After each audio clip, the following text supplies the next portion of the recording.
혼다의 대표적인 모델이라고 운전자가 요구하는 대로. 뉴 어코드는 전반적으로 보면 좀 강렬하고 스포티한 디자인 감각이 적용됐다는 것을 알 수가 있어요.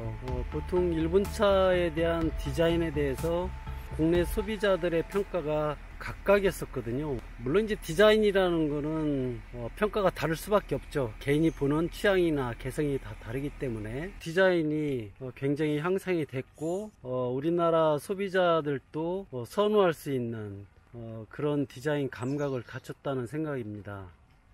그러니까 정면에서 측면, 후면에 이르기까지 좀 강렬함이 살아있는 선, 이런 게 강조가 됐고, 그러다 보니까 좀 더 스포티한 감각과 남성적인 이미지를 엿볼 수가 있어요.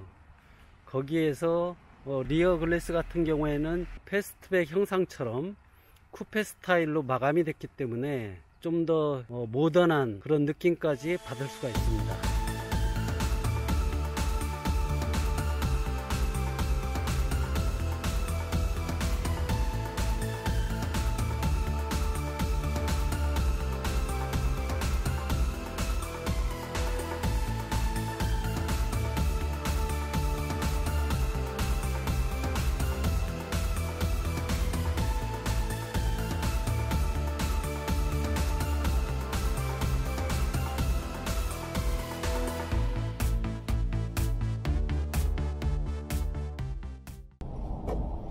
혼다 어코드는 이제 혼다의 대표적인 모델이라고 볼 수 있습니다. 세단에서는 이제 어코드가 대표적인 모델이고, SUV 같은 경우에는 CR-V가 소비자 인기가 높죠.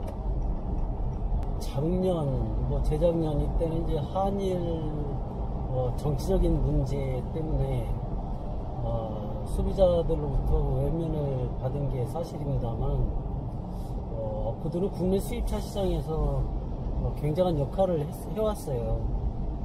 수입차 시장 발전에 큰 역할을 해왔는데, 한 10여 년 전만 하더라도 어코드가 월 판매 1000대를 넘었었거든요. 그런 경우에는 이제 수입차 시장에서 1000대를 넘는 거는 판매 기록이 어코드가 유일했습니다.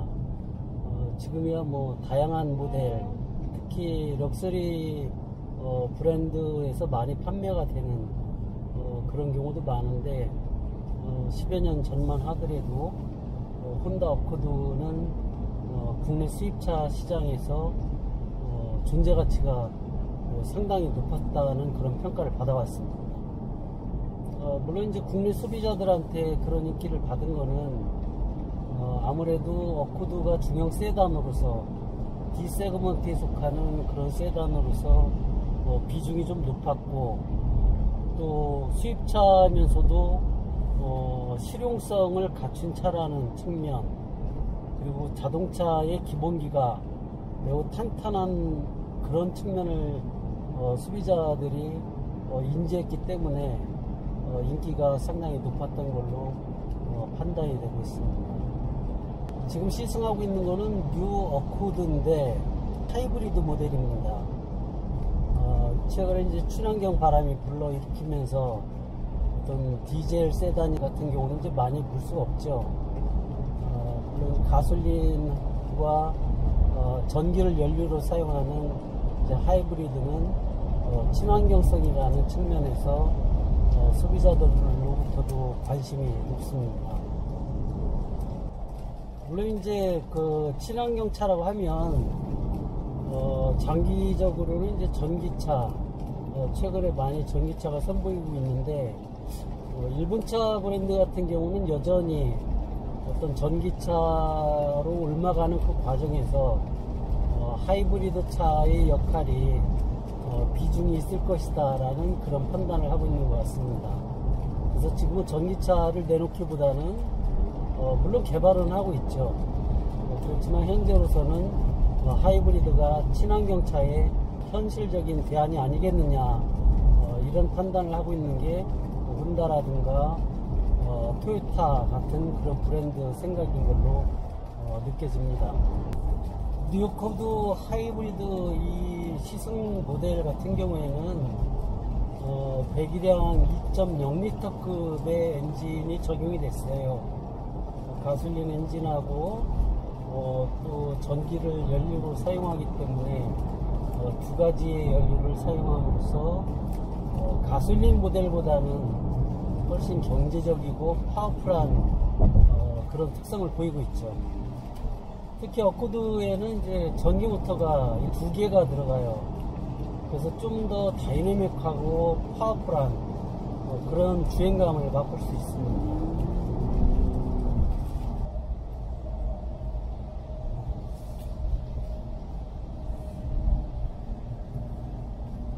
어코드는 수입차 시장에서는 토요타 캠리와 직접적으로 경쟁을 하죠.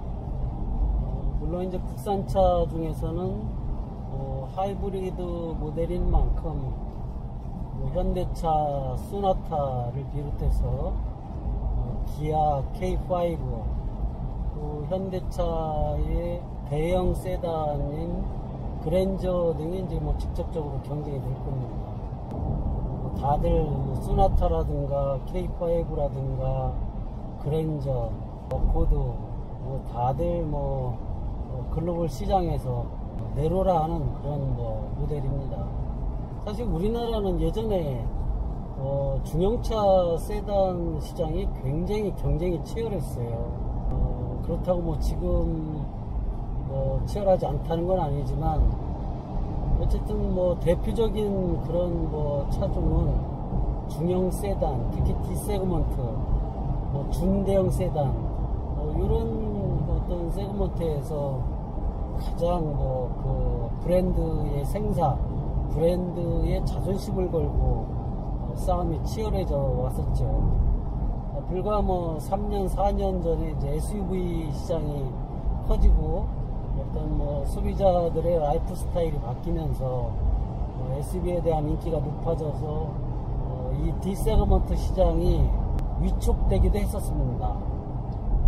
그렇지만 최근 들어서 여전히 D세그먼트의 세단은 각 브랜드를 대표하는 모델들이 총 출동하고 있죠. 지금은 살짝 그 시장에서 판매가 호조세를 보이고 있는 것 같습니다. 그런 의미에서 어코드 역시 혼다를 대표하는 그런 세단, 그래서 앞으로 판매 추이가 어떻게 될지 그것도 좀 주목을 받고 있는 상황이죠.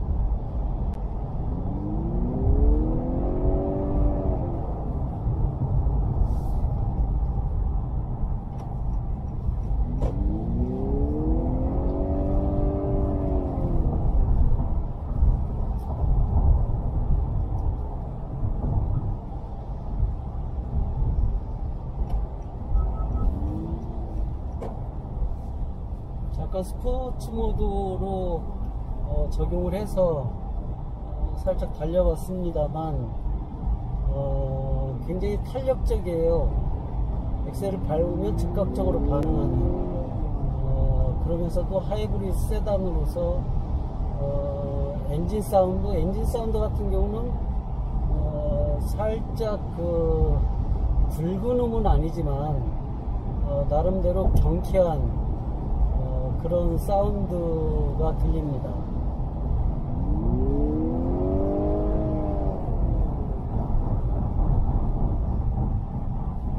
주행하는 거는 굉장히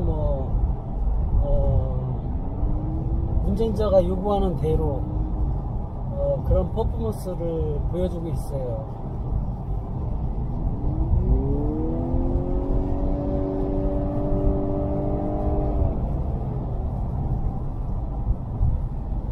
시원시원한 그런 맛을 보여줍니다.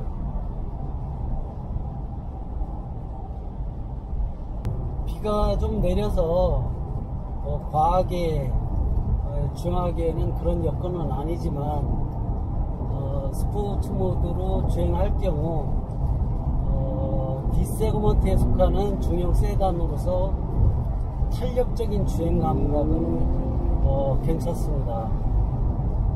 이를테면 운전자가 원하는 중형 세단이면서도 좀 편안함을 느끼는 세단이면서도 폰트 드라이빙의 맛은 그대로 느낄 수가 있습니다.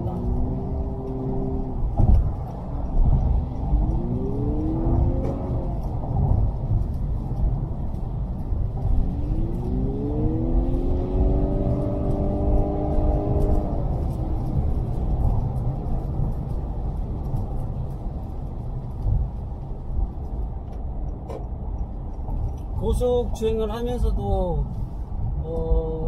이제 가장 중요한 거는 차가 운전자가 원할 때 제대로 서주는 거, 이 브레이킹이 굉장히 중요하거든요. 사실은 이 오프드는 고속으로 주행하다가 급브레이킹을 시도할 때 아주 안전거리 확보하면서 제대로 반응을 하고 있어요.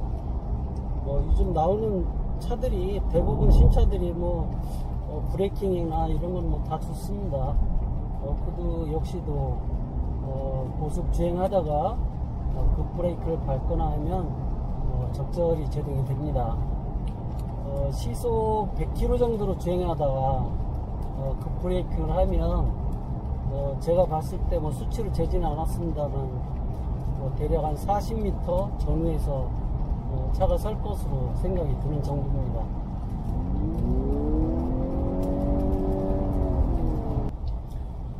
시트 같은 경우에는 뭐랄까의 느낌이 아무래도 일본차 같은 경우에는 예전에 좀 말랑말랑한 느낌이었죠. 아주 말랑말랑한 건 아니지만 그래도 굉장히 안락한 측에 속합니다. 가죽 재질의 시트가 적용이 됐고 시트 포지셔닝 같은 경우도 최근에 나오는 현대기아차 이 세단이나 SUV 같은 경우는 시트 포지셔닝이 살짝 높아져서 각자 운전자의 키라든가 이런 걸 감안하면 살짝 불편할 수도 있어요. 물론 그걸 선호하는 고객도 있습니다.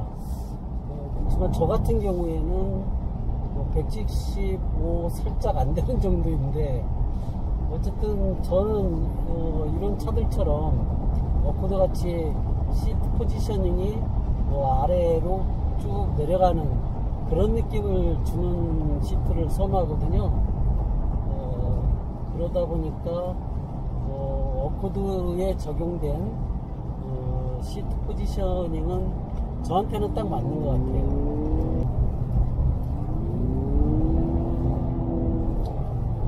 엔진 사운드가 굵직하면서도 그런 좀 묵직한 사운드는 아니에요.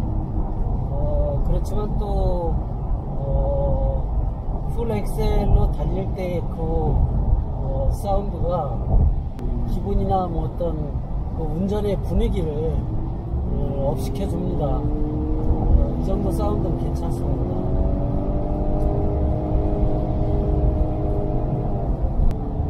탄력적인 주행감, 오프드만의 어떤 매력 포인트가 아닌가 싶습니다. 차가 살짝 가벼운 느낌도 주면서 어떤 운동 성능, 그러면서도 중형 세단으로서의 안락한 승차감을 보여주고 있는 것은 매력 포인트라는 생각이 듭니다.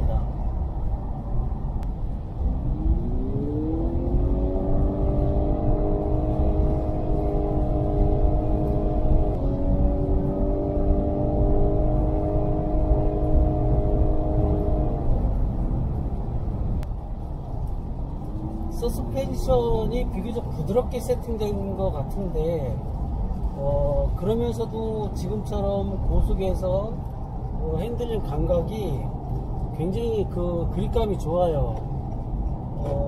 그러니까 불안한 느낌을 받지 않고 굉장히 안락한 느낌을 받을 정도로 그 핸들링 감각이 좋습니다. 아주 마음에 쏙 드네요.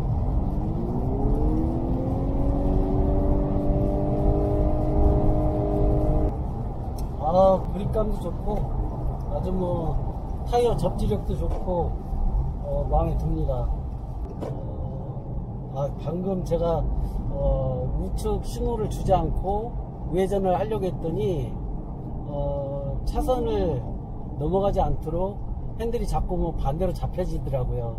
그러니까 차선을 유지할 수 있게끔 그런 어코드는 데일리카로서 또는 패밀리카로서 매일 타고 다니는 그런 안락함을 강조하는 또는 안락한 승차감 이런 걸 강조하는 세단인데, 그럼에도 불구하고 스포츠카처럼 어떤 다이내믹한 주행 감성을 동시에 지녔다는 점은 매력 포인트라고 느껴집니다.